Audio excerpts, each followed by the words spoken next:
I'm back in Yorkville, Illinois, visiting a feature we finished about a month ago. I can't wait to show you guys this one because it was super unique in so many different ways. We're gonna show you one cool project.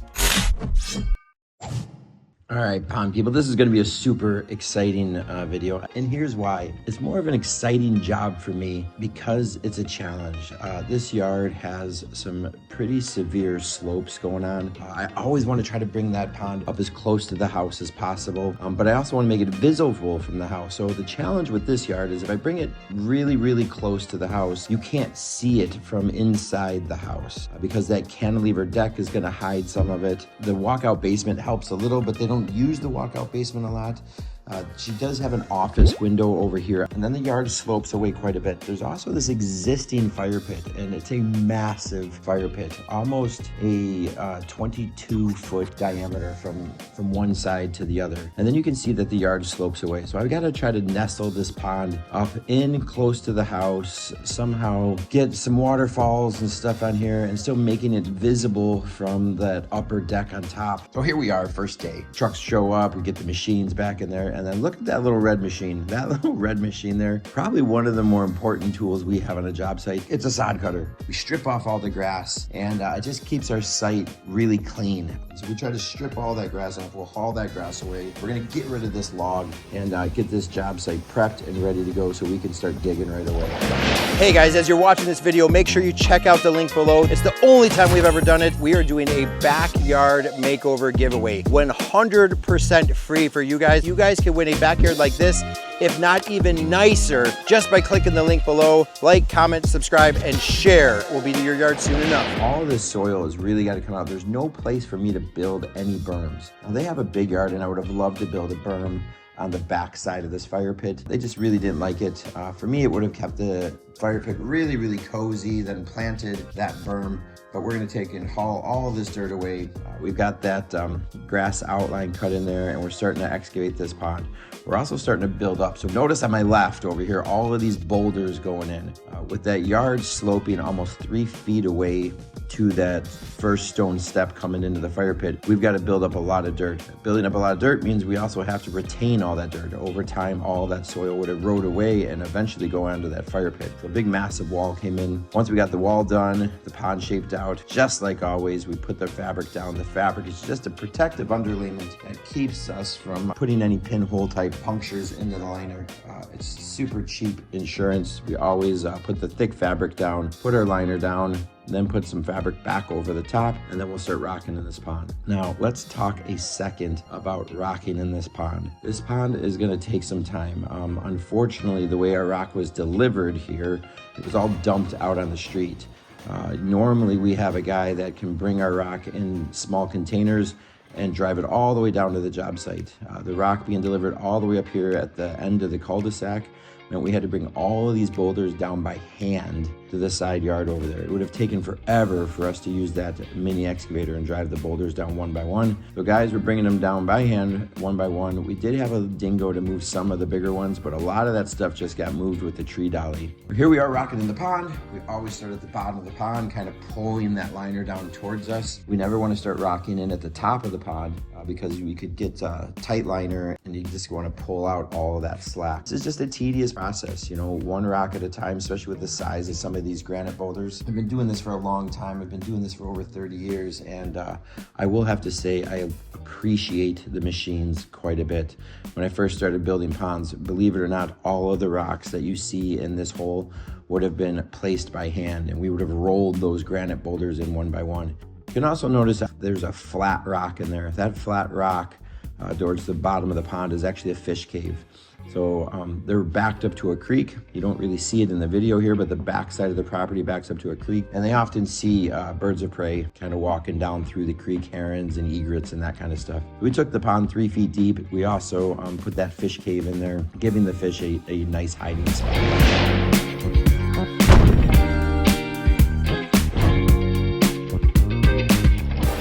We're setting some of the rocks though. Big rocks always go on the curves that go in towards the pond, small rocks on the curves that go away. Here we are, we're adding jets. This is our jet layout. And so if we look at this, you've got 2-inch tees. Off of those 2-inch tees, you have a 2-inch to 3/4 inch reducer. And then those little black pieces are block line add-ons. So that 2 inch to 3/4 inch reducer is actually a threaded reducer, and then we can thread in these lock line pieces. Lock line is often used in big plants for cooling down saws. You often see them in pretty elaborate aquariums. What's nice about this stuff is it's a flexible hose that'll actually hold its shape and is watertight. So we're laying out the configuration of these jets. We're putting jets in the pond for 2 reasons. One is a permanent winter de-icer. So in the winter, these jets will be constantly circulating a large area of water up close to the patio, which will keep a large hole open in the pond during the winter. So oxygen can come in and gases and stuff can escape, just basically keeping the fish healthy. The other reason we're doing it is the shape of the pond needs circulation. So these jets are just a very efficient way of us circulating dead areas in the pond. We're gonna set these jets just below the water level, about 6-8 inches below the water level. What's nice about that lock line is that if I've set it too deep, I can actually angle the lock line up or down to give me different effects. If I angle it up quite a bit, it'll really agitate the water more and more. If I angle it down, it'll keep the water a little bit more still at the surface, but move jets down below. Another nice thing about the jets is I can angle them up. It'll agitate the water so much, so if there's really a predator problem, I can angle them up. It'll distort the surface of the water so much that the heron really can't see through the water and grab any of the fish. So now we just continue rocking it in. Again, just a tedious process. We've got a few guys helping here. One guy's handing boulders to Jack, another guy's handing boulders to Chris, and another guy's bringing boulders from the street back down. So we're constantly working as a team, rocking it in, rocking it in, rocking it in. Our goal with this project, it was pretty hot out. The whole summer's actually been crazy hot.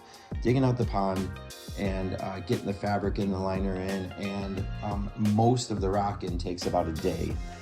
The second day we'll finish rocking in the pond. So here we are really at our second day, finishing rocking in the pond, getting everything set.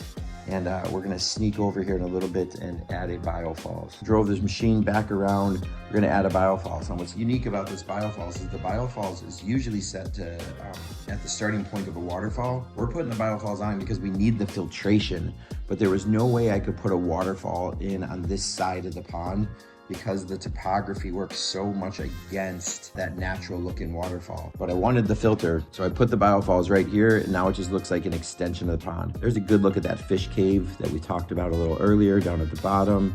Biofalls is underneath that liner over on the right, and it's gonna give the pond kind of this spring-fed look. We're right about there. The only thing we have left to do with the pond is really just kind of rinse it down, get some gravel in here, and then finish up all the edging. Then we can work on that vanishing edge. Chris and Andrew are now working as they finish up this edge closest to the house. They're also setting this little garden pathway, kind of a shortcut that we talked about earlier along the side of the house, so they don't have to walk all the way down and around the pond, around the fire pit to get over to the south side of their property. So we're just setting in these large pieces of flagging. This is New York bluestone. It's really easy to work with. It's about 1.5 to 2 inches thick, and it works really good for stepstone type pathways. In between all the joints, they'll get it planted up with sedums and mosses and that kind of stuff, maybe a hosta or something here or there. The pathway is not supposed to be really obvious. Like I said, really just a kind of garden pathway, a shortcut over on the side. All right, now it's time to work on this waterfall. It's really about the foundation of the entire feature. If you excavate it incorrectly, it's going to be harder and harder and harder to build, kind of like pouring the foundation for a house. The other thing I want you to pay attention to is how wide this excavation is compared to what the final picture is going to look like at the end with that waterfall. So here I'm looking for about a 32-inch high waterfall. It'll be someplace right around 2 feet wide. So I've got a total excavation of 6 to 7 feet wide. So we start with our frame rocks. You've got that rock on the left and the rock on the right. Now here's a challenge. I said I was going to build about a 30 to 32 inch size waterfall. The easiest way to build that is study nature. So if I saw a 32-inch high waterfall in nature, what size boulders are usually sitting next to a 32-inch high waterfall? The answer is something bigger than the height of the waterfall. So it would be a 36 to 40-inch boulder. We've got our frame racks in here. We're gonna chalk those up, make sure they're nice and level. We're gonna button up the rest of that. I can't wait to show you the reveal of this waterfall, but let's hit the rest of this stream now. We finished our big waterfall. Now we're carving out this stream. And so I get this all painted out, start digging this area out, cleaning up all of our shelves. And that big rectangle area there you see painted out in orange is gonna be our 1,000-gallon reservoir. The stream's gonna roll over the top of it. So we lay out these aqua blocks, dig the hole. Again, more soil, so it's gotta get hauled away. And you can see that pile of soil getting bigger and bigger over there behind the excavator. Luckily, they have a lot of property and I didn't have to haul it away. We took it into the woods where there was some low areas and flooded quite a bit. So we just filled up some holes, laying out our aqua blocks, digging that hole, getting that 1,000-gallon self-sustaining reservoir put down. We throw down a little bit of sand just to help level everything off. Fabric, liner, fabric, aqua blocks, roll up the liner, backfill everything with sand all the way around it. Main reason we put sand in there around the back, one, it's easy. Two, and more importantly, if I get any hydrostatic pressure or groundwater underneath this thing, the water wants to take the path of least resistance, and that water will move up through that sand vein easier than it will want to shove that whole tank up out of the ground. Here you can see we're just basically now putting boulders over the top of our aqua blocks, maintaining a stream type look. We didn't want it to look like a rectangle. Kind of paint out the curves and the twists and turns on the stream over the top of the aqua blocks, maintaining a stream look, making it look like it's always been there. Now here we go. It's the last, this is the cherry on top of everything. Drilling out this big granite boulder. This is about a 30-inch granite boulder. Drilled that baby out. This will give them something visible to see from up on that deck. Where all these waterfalls are facing away from the house, we still wanted them to see something from the top. And we don't do them that often, but what I love about them is they really attract a lot of wildlife. And with this wooded setting, the amount of birds that they have already is pretty amazing. And they'll constantly come in and out of the tree line, land on this rock, and then go back and forth. And they had bird feeders and bird houses all over the place. And so this just gave the birds one more kind of toy to play with. Now we've got it all cleaned up. We're about to turn this baby on, and I can't wait to come back out and do a final walkthrough with you guys. Let's check it out.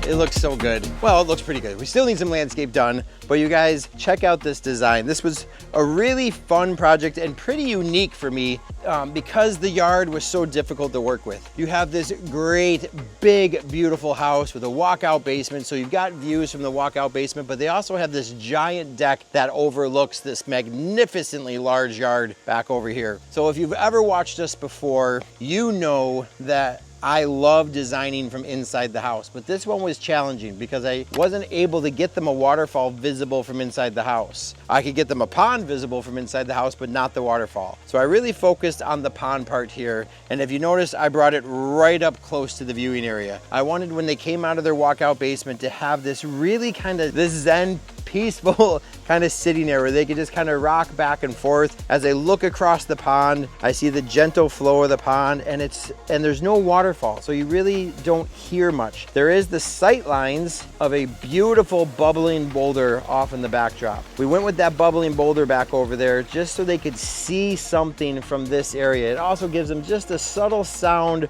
of that water that we're looking for.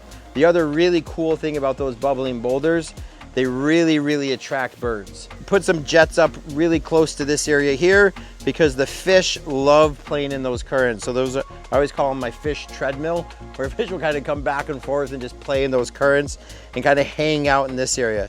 This becomes also their kind of fish feeding spot. The other unique thing about this is this pond needs a filter system. And so if you've ever looked at our ponds, usually there's a skimmer box and a biofall. The skimmer box does all your mechanical filtration, eliminating all that wind-blown debris, removing solids out of the pond. The skimmer box then sends the water to a biological filter, our biofalls. The biofalls is usually 99.9% of the time a starting point for a waterfall. In this yard, I couldn't do that up close to the pond because the yard sloped away so dramatically. So can you see where the biofalls is here? Probably not. Come on, I'll show you. So here's the biofalls.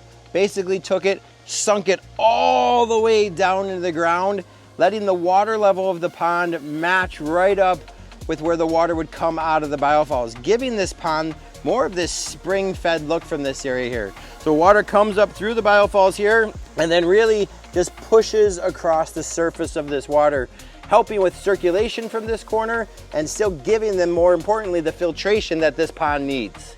So kind of a cool idea. If you don't have the space or don't even want a waterfalls, you can still put a biofalls on the edge of the pond, giving you that filtration and really just making it look like it's part of the entire pond design. No skimmer box because we have what we call a vanishing edge pond. If I look this way, you can look across and you see that ripple right over there. So with the push of the water from that edge over the pond, the push of the water from these jets right here, and then the pull of all that water going over our vanishing edge, all the wind-blown debris that falls here is going to get pulled over, drop down a waterfall, and eventually ends in a pondless system. So this is one of these systems where it's a pond that goes into a pondless system. Let's go see my favorite part.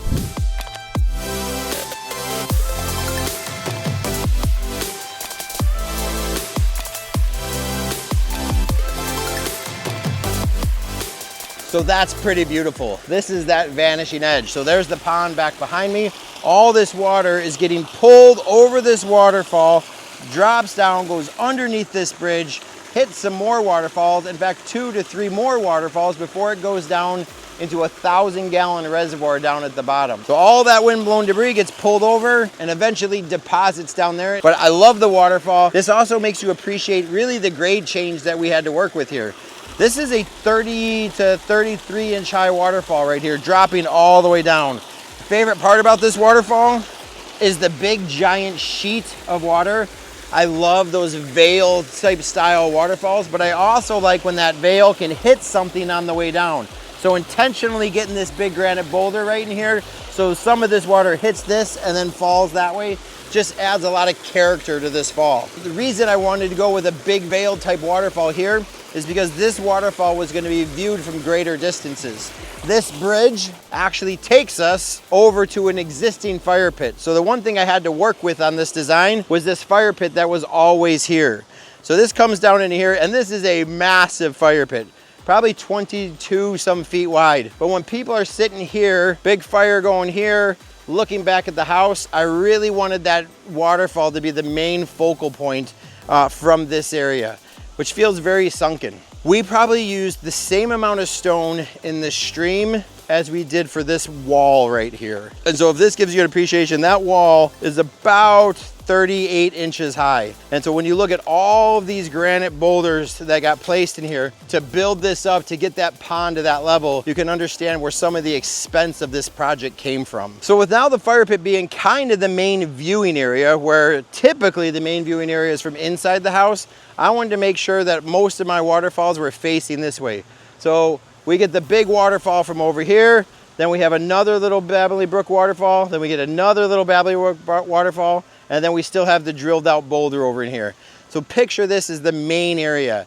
Once the sun goes down and the temperatures drop down into those like upper 70s, this is a pretty enjoyable place, especially with all the underwater lights and stuff that come on. I love the design of this pond. I love the quietness of the pond up close to the house. I love that this is really the main outdoor living area, this whole giant fire pit space, and these different waterfalls facing, all giving you different sounds. The stream has a great shape to it. It twists and turns. So many times people ask, well, what's the average width of a stream? What's the average depth of the stream? We let the shovels do the work. We pretend with our shovels that we're the water, and what would the water do in this situation? For example, if I'm a 30+ inch high waterfall and the water's come all the way down, what has it done to the ground down below it? It's never gonna be this shallow. The water's eroded away the earth, creating a deeper plunge pool here. So with our shovels, when we're digging this, it sounds super corny, but we pretend we're the water, and what would we do? What would the water do in that situation? So we created a little bit of a pool. Same thing here.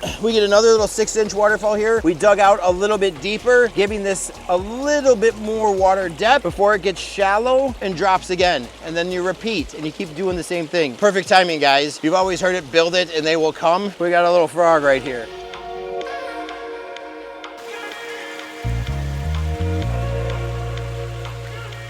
So there's literally frogs all over the place. Let's see how tame they've gotten, because I can't be the frog. Oh, he's already ducked underneath the boulder, but he's living right here. Oh,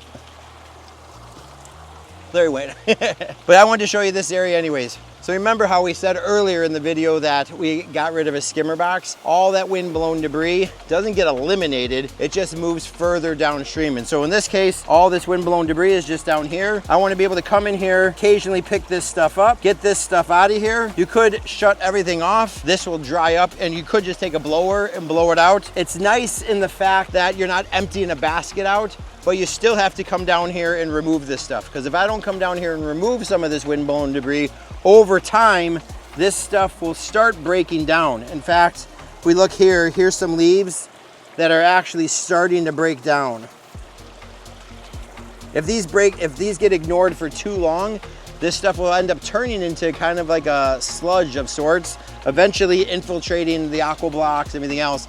And if that sludge gets down too far into the aqua blocks, then we got a big, big problem. So it's really important that they come down, or anybody that has a Vanishing Edge comes down here and tries to remove some of this stuff. So this isn't something we do all the time, these drilled out boulders, and here's why. Because drilling through granite takes a little bit of time. We've got a core bit that goes all the way down through, and then I don't know if you can see this, there's another hole drilled in on top, about a 2-inch hole drilled in on top.